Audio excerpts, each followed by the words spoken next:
wabarakatuh. Saya Selasa Putri dengan NIM 200600070 dari kelas A2 PGSD 2020. Di video kali ini saya akan menjelaskan mengenai ekonomi syariah Islam. Ekonomi syariah.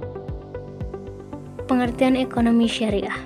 Menurut Munzarkaf, ekonomi syariah adalah bagian dari ilmu ekonomi yang bersifat interdisipliner atau tidak dapat berdiri sendiri dan perlu penguasaan baik terhadap ilmu pendukungnya.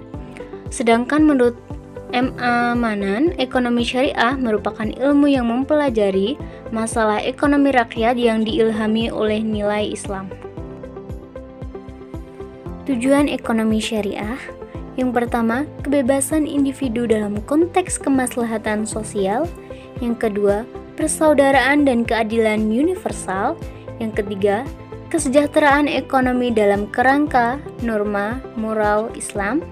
Dan yang keempat, distribusi pendapatan dan kekayaan yang merata. Prinsip ekonomi syariah. Yang pertama, berbagai sumber daya dipandang sebagai pemberian atau titipan dari Allah Subhanahu wa Ta'ala kepada manusia. Yang kedua, kerjasama merupakan penggerak utama dalam ekonomi syariah. Yang ketiga, melarang segala bentuk riba. Yang keempat, ekonomi syariah menjamin kepemilikan masyarakat dan penggunaannya dirancang untuk kepentingan orang banyak. Yang kelima, ekonomi syariah menolak suatu akumulasi kekayaan yang dikuasai oleh beberapa orang. Dan yang terakhir, kekayaan yang sudah memenuhi batas atau nisab harus dibayarkan zakatnya.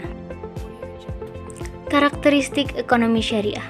Ekonomi syariah tentu memiliki karakteristiknya sendiri. Jika dibandingkan dengan ekonomi konvensional, beberapa di antaranya yaitu ditegakkannya prinsip ekonomi ketuhanan yang menekankan bahwa segala bentuk materi bersumber dari Allah Subhanahu wa Ta'ala. Ekonomi syariat juga disebut ekonomi pertengahan atau dijalankan dengan menyeimbangkan berbagai aspek baik dunia maupun akhirat, serta ekonomi berkeadilan, yakni memperlihatkan aspek keadilan bagi semua pihak yang terlibat dalam praktek di dalamnya. Perbedaan bank syariah dan bank konvensional. Yang pertama, sistem keuntungan. Pada bank konvensional, prosentase bunga didasarkan pada besarnya simpanan atau pinjaman yang dimiliki nasabah. Sedangkan bank syariah tidak mengenal istilah bunga, melainkan prinsip untung rugi yang besarnya tetap. Tidak dipengaruhi oleh inflasi, melainkan keuntungan proyek. Jika tidak ada keuntungan, maka kerugian akan ditanggung bersama. Yang kedua, pola hubungan. Bank konvensional akan menempatkan dirinya sebagai debitur kepada nasabah yang bertindak sebagai kreditur. Sedangkan bank syariah mengenal 4 pola, yakni kemitraan, penjual-pembeli, sewa-menyewa, serta debitur-kreditur dalam artian pemegang ekuitas. Yang ketiga, orientasi. Bank konvensional tidak berorientasi pada ajaran agama manapun, karena berfokus pada keuntungan duniawi. Sedangkan bank syariah berorientasi pada sistem ekonomi Islam yang berpedoman pada keuntungan dunia, yaitu profit, dan keuntungan akhirat atau falah. Yang keempat, pengawas. Bank syariah berjalan di bawah Dewan Pengawas Khusus, yakni Dewan Pengawas Syariah atau DPS.